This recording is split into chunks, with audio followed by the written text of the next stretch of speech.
जब कोई उपासक गुरुदेव को आत्मसमर्पण करता है तो ये 16 अध्यात्म की बातें उसके हृदय में जागृत होने लगती हैं। जब कोई उपासक गुरुदेव को आत्मसमर्पण कर देता है तो ये 16 अध्यात्म की बातें उसमें जागृत हो जाती है, सीखना नहीं पड़ता। अगर ये नहीं है तो आपके आत्मसमर्पण में कमी है। आपका अपनापन गुरुदेव से अलग शरीर में, शरीर संबंधियों में कहीं है नहीं, स्वभाव में ही आ जाएगा। पहला, ब्रह्मचर्य, भोग वासना का नाश अपने आप ही हो जाएगा। गृहस्थ में है तो अरुचि पूर्वक धर्म का पालन करने के लिए काम का सेवन, अरुचि पूर्वक, एक आंतरिक रहस्य है। यदि आपके अंदर भोग इच्छा नहीं है और आप गृहस्थ धर्म में हैं और ऐसी चेष्टा हुई है, वो अंदर कोई फर्क नहीं डाल पाएगी। जो कामनाएं बांध कर दुर्गति कराती हैं वो उस उपासक की नहीं हो पाएगी।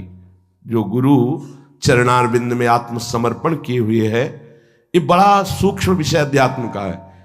इच्छा का ना होना और फिर कोई क्रिया होना तो उसका कोई प्रभाव नहीं पड़ता। कोई क्रिया नहीं हुई लेकिन इच्छा है, उसका प्रभाव पड़ेगा। क्रिया है धर्म पूर्वक हो रही काम की, पर कोई प्रभाव हृदय में नहीं पड़ेगा। यह आंतरिक अध्यात्म का सूत्र है। इच्छा ही बंधन कारक है। जो गुरुदेव का परब्रह्म भाव से आत्मसमर्पण करते हुए चलता है सतमार्ग में, तो पहला लक्षण जागृत होता है कि उसकी भोग वासना पर अंकुश हो जाता है। वो ब्रह्मचर्य पर ध्यान देने लगता है। ब्रह्मचर्य ये समस्त साधनों की नींव है। जिसका ब्रह्मचर्य ठीक नहीं, उसकी दिनचर्या तो एक जैसी बराबर चल ही नहीं सकती। पक्का 2-4 दिन की बात नहीं कहते। राइट टाइम पर बहुत काल तक जिसकी दिनचर्या ठीक चले, पक्का ब्रह्मचर्य ठीक है। नहीं, चल ही नहीं सकता, चल ही नहीं सकता। वो राइट टाइम पर उसकी दिनचर्या बहुत काल तक नहीं चल सकती जो ब्रह्मचारी नहीं। और वो गृहस्थ ब्रह्मचारी ही है जो संतानोत्पत्ति के लिए, केवल भगवत आज्ञा पालन करने के लिए, गृहस्थ धर्म का निर्वाह करने के लिए, वो धर्मयुक्त काम उसकी उपासना में बाधा नहीं पहुंचा सकता। पर व्यभिचार भावना, ये गुरु शरणागत होते ही पहला अंकुश इंद्रियों पर लगता है कि वो भोग वासनाओं से निवृत्त, ब्रह्मचर्य। दूसरा, अहिंसा, मन से, वाणी से, शरीर से वो किसी को दुख पहुंचे ऐसी चेष्टा नहीं करता। जो गुरु समर्पित होता है, पहला ब्रह्मचर्य पर, बहुत अमृत है ये। अगर ये अमृत पी लिए तो भगवदामृत, प्रेमामृत, ज्ञानामृत अब कुछ दुर्लभ नहीं है। कोई भी हो, भगवद आश्रय लेकर, गुरु आश्रय लेकर इस अमृत का पान करो। बहुत कठिन है। खान पान, दृश्य, संग, बोलचाल, इनका बहुत प्रभाव पड़ता है आपके संयम पर। यदि आपका खान पान सही नहीं है, आपका देखना सही नहीं है, सुनना सही नहीं है, बोलना सही नहीं है, तो आपका ब्रह्मचर्य सही नहीं होगा। ब्रह्मचर्य को आप एक परम धन के रूप में देखिए तो आपके अंदर क्षोभ पैदा होने लगेगा। जिस खान पान संग से ब्रह्मचर्य नष्ट होता है उसके लिए वो बर्दाश्त नहीं होगा, नहीं बर्दाश्त होगा। आज हम ब्रह्मचर्य पर महत्व नहीं दे रहे, बेविचार पर महत्व दे रहे हैं। किसी का संयोग ये ना हो, अगर आप ब्रह्मचर्य का महत्व नहीं दे रहे तो आप अपने हाथ से अपने आप को नष्ट करते रहेंगे। ये बहुत बड़ी वस्तु है, बहुत बड़ी वस्तु। बहुत जल्दी अध्यात्म में आपका प्रवेश हो जाएगा, बहुत आनंद प्राप्त हो जाएगा। हर रोग, हर प्रकृति के वार को सहने की सामर्थ्य ब्रह्मचारी में स्वयं जागृत हो जाती है। ब्रह्मचर्य का मतलब यह नहीं होता कि बहुत मोटा हो जाएगा, नहीं नहीं, ऐसा नहीं है। ब्रह्मचर्य अध्यात्म शक्ति को पुष्ट करती है। ब्रह्मचर्यहीनता में मोटा हो सकता है। ब्रह्मचर्यहीन हुआ तो चर्बी बढ़ सकती है, मोटापा बढ़ सकता है और स्थूलता आ सकती है, लेकिन ब्रह्मचारी में नहीं आएगी। ब्रह्मचारी में जितना होगा बहुत पावरफुल अध्यात्म शक्ति, संकल्प शक्ति, उसकी शक्ति बढ़ती है। अगर कहीं बाल्यावस्था से कुछ वर्षों तक ब्रह्मचर्य ठीक रखा जाए और प्राणवायु का संशोधन प्राणायाम होता रहे तो भगवत चिंतन करने वाले उपासक की फिर ऊर्ध्वगामी ब्रह्मचर्य हो जाता है। बस जहां ऊर्ध्वगामी हुआ फिर भगवत मार्ग में सहजता आ जाती है। अब वो अधोगामी जो उसकी गति थी अब वो जल्दी नहीं होगी। ऐसे ऐसे उपासक है 10-10 वर्ष हो जाते हैं, कभी स्वप्न दोष नहीं होता। 10-10 वर्ष क्यों? क्योंकि उसका चिंतन नहीं होना चाहिए। मनोवाह नाड़ी जो शरीर के अंदर है,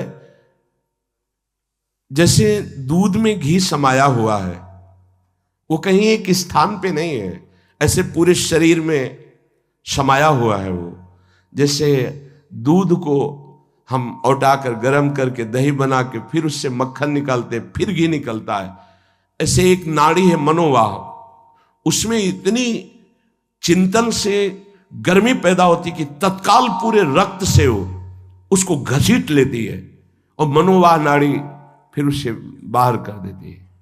चिंतन आपका ठीक हो, तभी कहा है इच्छा रहित तो कुछ नहीं बिगड़ने वाला।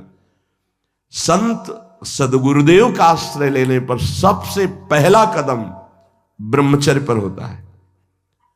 अगर ब्रह्मचर्य ठीक है तो आपकी दिनचर्या ठीक है। सर्दी, गर्मी, बरसात, रोग, शोक, मान अपमान, दुख सुख, सब कुछ आनंद पूर्वक सहने की सामर्थ्य आती है। जितना ब्रह्मचर्य क्षीण होता जाएगा उतनी आपको अधिक सर्दी लगेगी, अधिक गर्मी लगेगी, चिड़चिड़ा स्वभाव हो जाएगा, कुछ कार्य करने का मन नहीं, पड़े रहने का मन रहेगा, आपके अंग प्रत्यंग ये प्रमादी हो जाएंगे, इंद्रियां प्रमादी हो जाएंगी।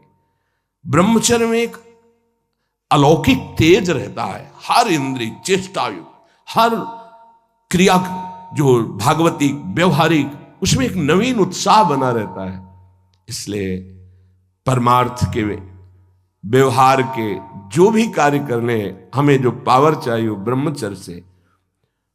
अब ये जो सूत्र जब गुरुकुल में भर्ती होते थे, गुरु शरण होते थे, तो सबको 20-25 वर्ष तक ब्रह्मचर्य ही रहना होता था।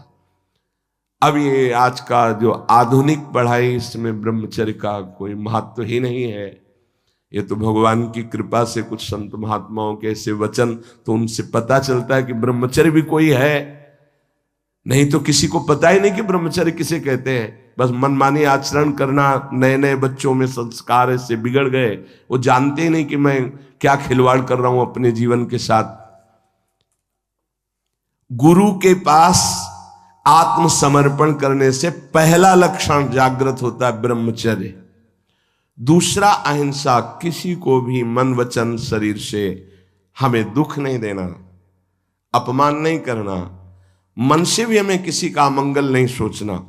नहीं, मन से अगर हम किसी का मंगल सोचते हैं तो उसका मंगल होगा कि नहीं होगा पता नहीं, आप कितने बड़े तपस्वी हैं, पर आपका मंगल जरूर हो गया, उसी क्षण हो गया जिस क्षण आपने दूसरे का मंगल सोचा।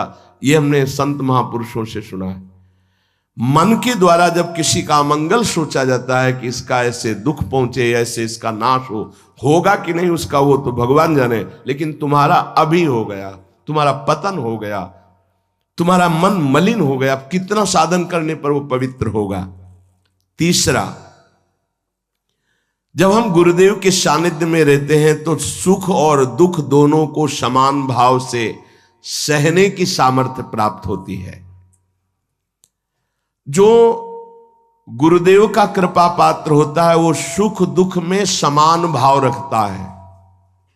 प्रायः ऐसा नहीं है। सुख में तो हमारी अनुकूलता रहती है, तो गुरु बुद्धि बनी रहती है या कृपा है हम पर ऐसा।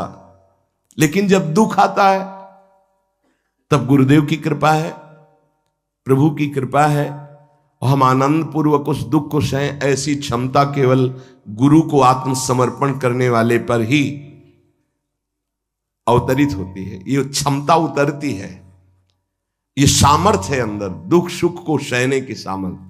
किसी भी स्थिति में, मतलब ऐसा स्वभाव हो जाता, किसी भी स्थिति में कदम पीछे हटाना, ये उस सूरवीर योद्धा के स्वभाव में नहीं होता जो अध्यात्म का गुरु समर्पित पथिक होता। किसी भी स्थिति में ये हर समय नवीन उत्साह, हर दुख को सहकर अपने लक्ष्य पर रहना, अपनी दिनचर्या पे रहना, ये सुख दुख को समान भाव से सह।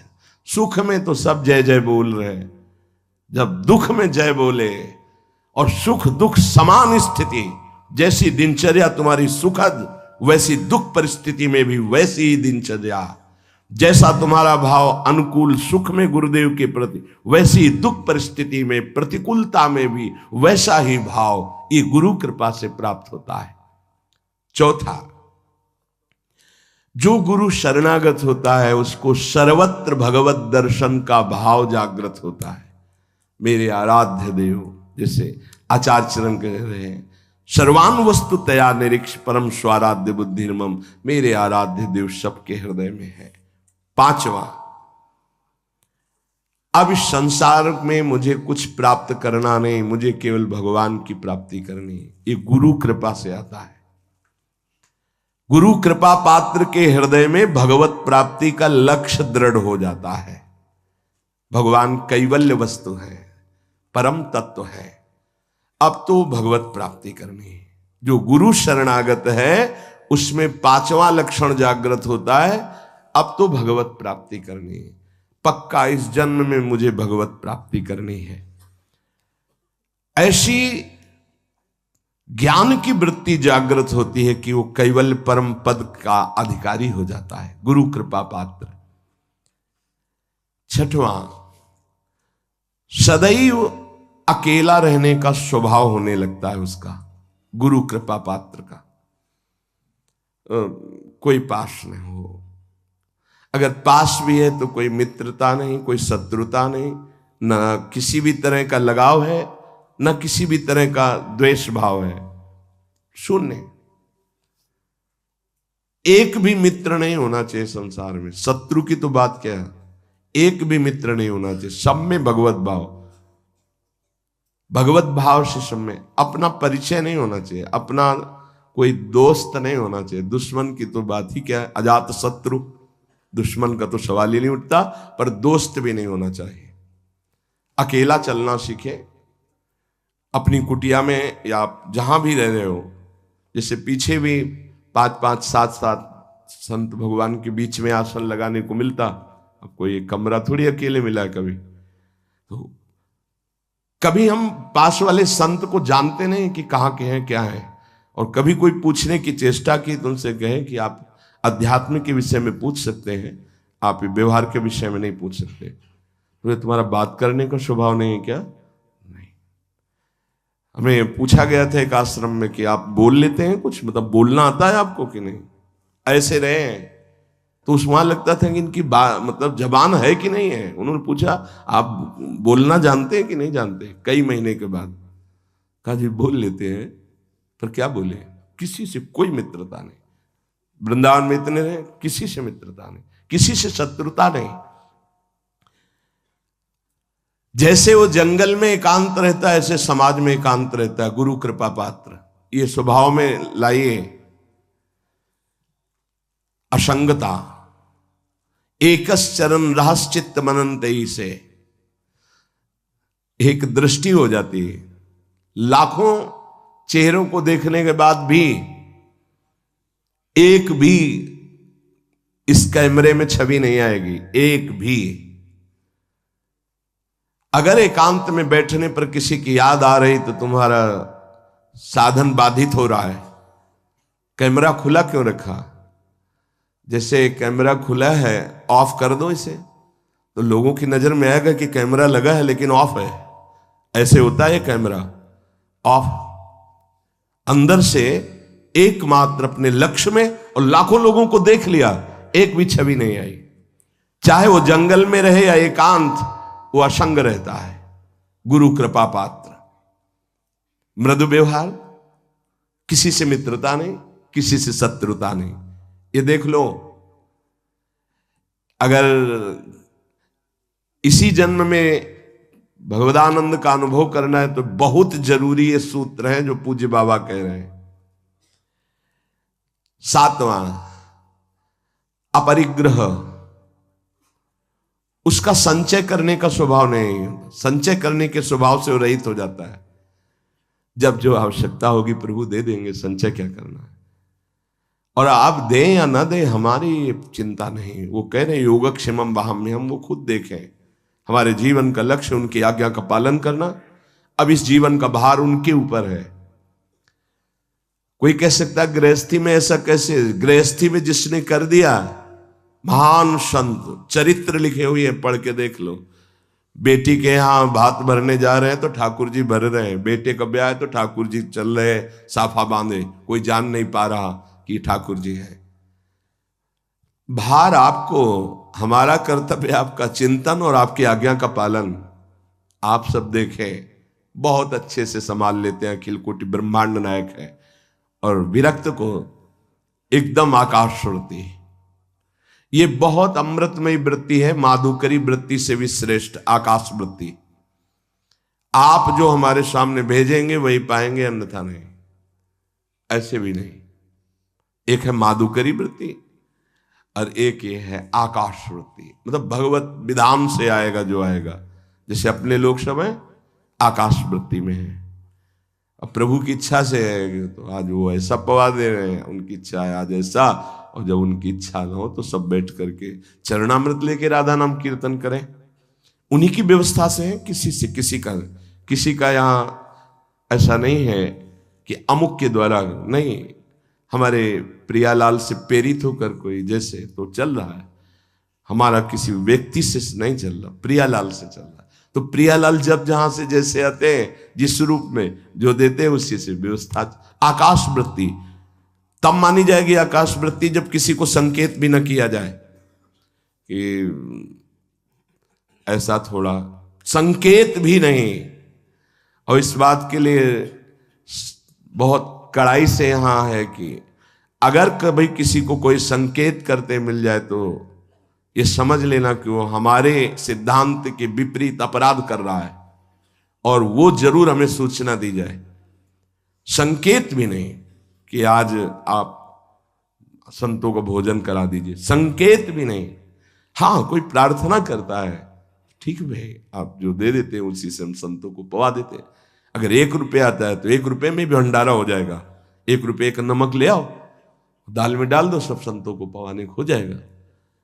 हमारा भगवत विधान से चले।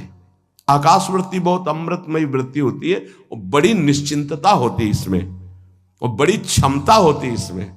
कई दिन न मिलने पर भी कोई निराशा नहीं होती थी काशी में। अपरिग्रह, अपने लिए शरीर सुख के लिए संचय ना करें, ये वृत्ति आ जाती है। गृहस्थ में भी रहते हुए अपने लिए नहीं, ये परिवार है, अतिथि है, उनके लिए अपने भोग वासना का गुरु कृपा पात्र के हृदय में स्थान नहीं रह जाता है। तभी कोई झगड़ा नहीं, कोई अशांति नहीं, हर स्थिति में शांत रहता है, मृदु स्वभाव रहता है। जो अहम लिए तो बहुत उसमें क्रूरता होती है, कठोरता होती है, बड़ी उसमें जलन होती। काहे को जलो, आनंद मगन रहो। अपरिग्रह। 8वां, परम संतोष उसके हृदय में जागृत हो जाता है। क्यों? क्योंकि उसको ये बोध हो जाता है कि अनंत ब्रह्मांडों का स्वामी प्रभु वो मेरा है, जिस समय जैसी परिस्थिति उसको संभालना बहुत अच्छी तरह। सच्ची कहते हैं, आप केवल निश्चिंत होकर शरणागत रहें, बहुत अच्छे से व्यवहार कराते। हमें तो देख के आश्चर्य होता है। एक एक वस्तु को संभालना उनका कार्य, एक एक हर जगह श्री जी की कृपा और श्री जी का विधान दिखाई देता है कि ओहो कैसा उनका विधान है, कैसा उनका मंगल विधान है। आठवां है कि गुरु कृपा पात्र के हृदय में संतोष जागृत हो जाए। संतोष ये बहुत बड़ा धन है। बिन संतोष न काम न साही, वो अछत काम सुख सपने नाही। जैसी परिस्थिति उसमें संतुष्ट रहना। संतुष्ट एन केनवा, बाहर की या अंदर की। संतोष का मतलब केवल बाहर से नहीं है, अंदर भी विक्षिप्त है तो आनंद है, शांत है तो आनंद है। कोई जान न पावे कि आप विक्षिप्त है, हृदय आपका या शांत है। संतुष्ट एन केनवा, बाहर या अंदर दोनों परिस्थिति में संतुष्ट रहना।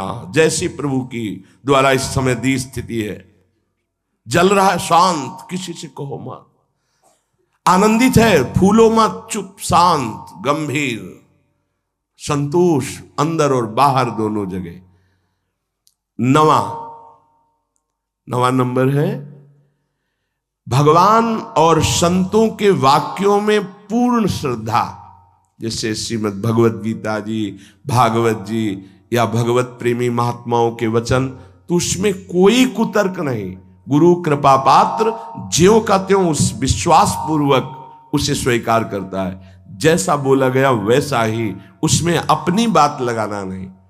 जो आत्मसमर्पण नहीं किए होते, दूर की श्रद्धा होती है, उसका कुछ और लक्षण होता है। जितना बोला गया उतना वो पहले अपने अनुकूल निकालते हैं उसमें से, कि ऐसे भी तो हो सकता है, ऐसा थोड़ी होता है, ऐसा होता, और फिर अनुकूल बात वो स्वीकार करते हैं। गुरुदेव या शास्त्र कभी मन के अनुकूल नहीं होते, मन को उनके अनुकूल बनाना पड़ेगा। मन तो बहुत विचित्र है। हम लोग शास्त्र और गुरु के वाक्यों को अपने अनुकूल मन के बनाते हैं। इतने में चल जाए, इतना बता देंगे, इतना छुपा लेंगे, इतना कर देंगे, इतना नहीं करेंगे, इतना अनुकूल है, इतना नहीं। लेकिन जो आत्मसमर्पण किए होता है, वो भगवान और संतों के वाक्यों में ज्यों का त्यों विश्वास उसको होता है। 10वां, वो नींद पर विजय प्राप्त कर लेता है। ये बहुत समय को बर्बाद करने वाली निद्रा होती है। बहुत से ऐसे साधक हैं जो इससे बहुत परेशान हैं। अगर आपका नियम पक्का हो जाए तो आप इस पर विजय प्राप्त कर लेंगे। बाल्यावस्था में जो साधन काल में बहुत परेशान करती है। नहीं, माला चल रहा है, जैसे गायत्री अनुष्ठान था तो हमने खुद देखा है, अब वो कब छूट गया माला, अब जप रहे माला, बड़ा गुस्सा आता है, बार बार विघ्न पैदा कर। ये जो निद्रा है, ये बहुत बड़ी शत्रु है साधक के लिए। गुरु शरणागत का नींद पर विजय प्राप्त हो जाती है, ऐसा है। हम अपने सदगुरुदेव भगवान की दिनचर्या देखी, वहीं रह करके, वहीं रहे ना, काफी समय तक गुरुदेव भगवान के पास ही रहे। 1 बजे रात्रि तक पूज्य महाराज जी भजन करते थे। रात्रि में दर्शन के आके थोड़ा जो कुछ श्री जी को शयन भोग लगाया, शयन कराया, और जो पाया 2 रोटी राजभोग में दिन में। आज भी महाराज जी अपने इकर कमल से 2, आजीवन का पूरा नियम है, 2 बनती, भोग लगती। रात्रि में 1 बजे तक, 1 बजे के बाद लेट गए, 4, 4:15 उठ गए। ये हमने बराबर की दिनचर्या देखी, बराबर की दिनचर्या।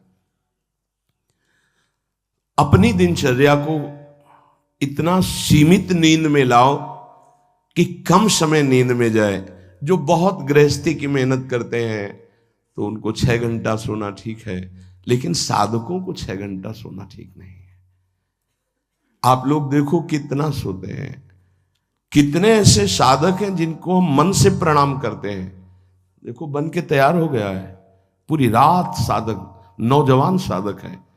जब सब सोते हैं तब वो लगे, कोई कीर्तन कर रहा है, अखंड कीर्तन चलता है। जगो, कब तक सोते रहोगे? ये नींद का शत्रुवत व्यवहार है आपके जीवन को नष्ट करने का। बहुत इस पर बहुत लड़ा गया है, नींद पर। हाँ, सच्ची कहते हैं, ये दरिद्रता है, ये बहुत बड़ी जीवन की हानि है। आपका शरीर अस्वस्थ रहेगा, आपके सब अंग जो क्रियाशील होने चाहिए, आप सुषुप्ति में आप उन जीवन को, जीवनी शक्ति को नष्ट कर रहे। थोड़ा सा युक्ताहार विहार से थोड़ा सा नींद ले लो, जरूरी है। 3 घंटे ले लो, 4 घंटे ले लो। ये पड़े रहना बहुत दरिद्रता है। ये नींद जो है ये हमें भगवत प्राप्ति में बड़ी बाधा पहुंचाती है, तमोगुण का लक्षण है, इसमें उठना चाहिए। 11वां है, जो गुरु कृपा पात्र है उसके हृदय में 3 दंड प्रकाशित हो जाते हैं।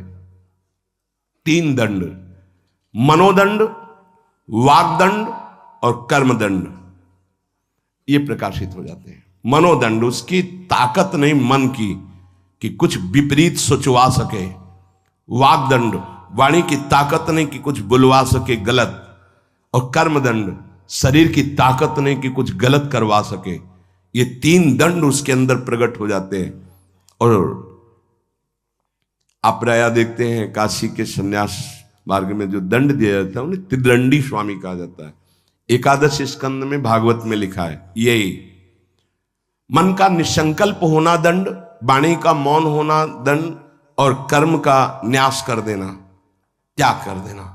अगर ये 3 दंड है तो त्रिदंड लेना सार्थक हुआ। तो यहां कह रहे गुरु कृपा पात्र के अंदर 3 दंड जागृत हो जाते हैं। मनोदंड, मन की ताकत नहीं कि आज्ञा के विपरीत चल सके। वागदंड, वाणी की ताकत नहीं कि फजूल की वार्ता, बेकार की वार्ता, गलत अश्लील भाषण या ऐसा प्रपंच वार्ता, ग्राम्य कथा, निंदा स्तुति, ये सब नहीं। वागदंड। कर्मदंड, शास्त्र विरुद्ध आचरण उससे हो ही नहीं सकते, भूल न दे कुमारक पाऊं। 12वां, गुरु कृपा पात्र के ध्यान में आराध्य देव झलकते हैं, झलकने लगते हैं। ये गुरु कृपा से ही होता है। आराध्य देव उसके ध्यान में, जैसे हम आंख खुले हुए तो ऐसे आंख खुली हो तो आपके भाव में वो विराजमान है। वहां ये ध्यान नहीं करना कि आंख मूंद कर कैसे चरणारविंद, ऐसे खुली आंख में सांवले चरणारविंद, गोरे चरणारविंद, उनका पीतांबर नीलांबर पूरा गुरु कृपा से हो हर समय भाव देह में। अगर अंदर से देहाभिमान, देह धर्म, तो फिर ये नहीं आएगा।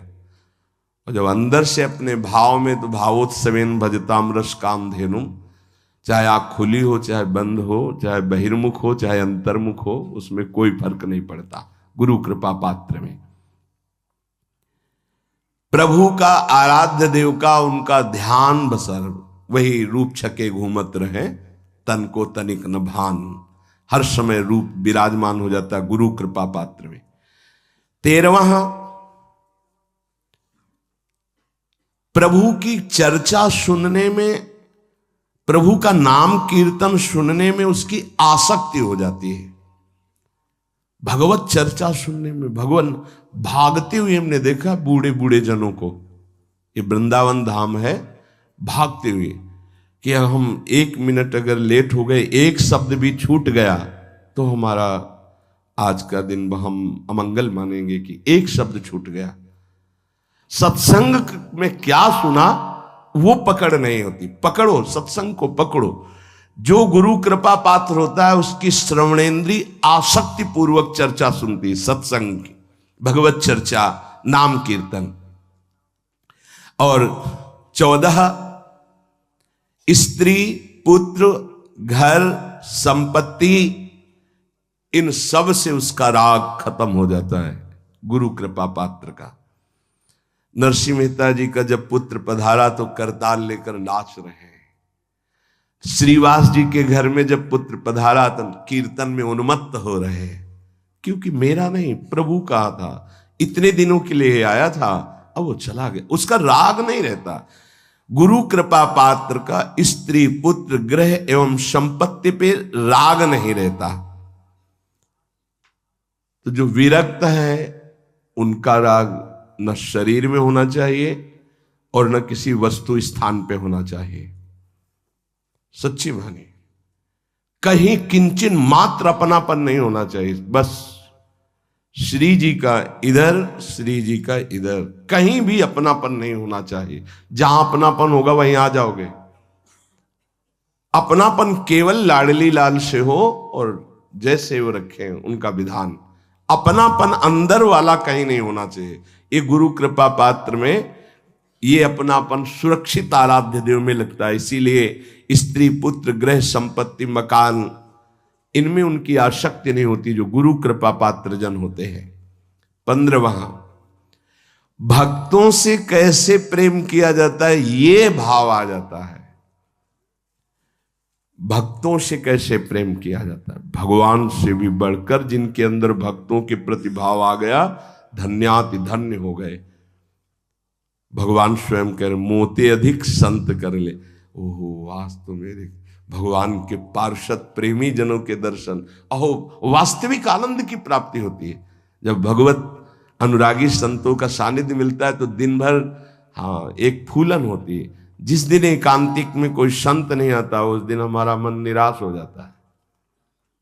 प्रगट में कि आज अधूरा एकांतिक रहा, संत भगवान नहीं पधारे। और जिस दिन संत भगवान के वैसे कृपा होती है, चाहे एक दो संत भगवान आए पर दर्शन हो जाते हैं, पर बाई चांस कभी अगर दर्शन ना हुए तो हृदय जलता है कि हमारा ठीक है देश सत्संग सब, लेकिन संत दर्शन, संत भगवान कृपा करके पधारे, ये जीवन की हमारी उपलब्धि है। जो प्रभु मोहि अनुग्रह कीन्हा तो तुम आई दरस हठ दीना। अपनी तरफ से आकर जब दर्शन देते हैं तो मन नाच पड़ता है, मेरे प्रभु मेरी लाडली लाल की कृपा ना होती तो संत दर्शन कैसे देते आकर। भक्तजनों से प्रेम, भक्तजनों का आदर, भक्तजनों के प्रति भाव, ये गुरु कृपा से आता है। गुरु सोई जो साधु सेवावे और साधु सोई जो विषय छुड़ावे, हरिराम व्यास जी ने कहा। और 16वां, चराचर जगत के प्रति सेवक भाव अपना प्रकट हो जाना। जैसे गोस्वामी जी, सीय राम मैं सब जग जानी, करो प्रणाम जोरी जुग पानी। पूरा जगत हमारे प्रिया प्रीतम का स्वरूप है। सब जगत के जितने भी चराचर हैं इन सबका मैं सेवक हूं।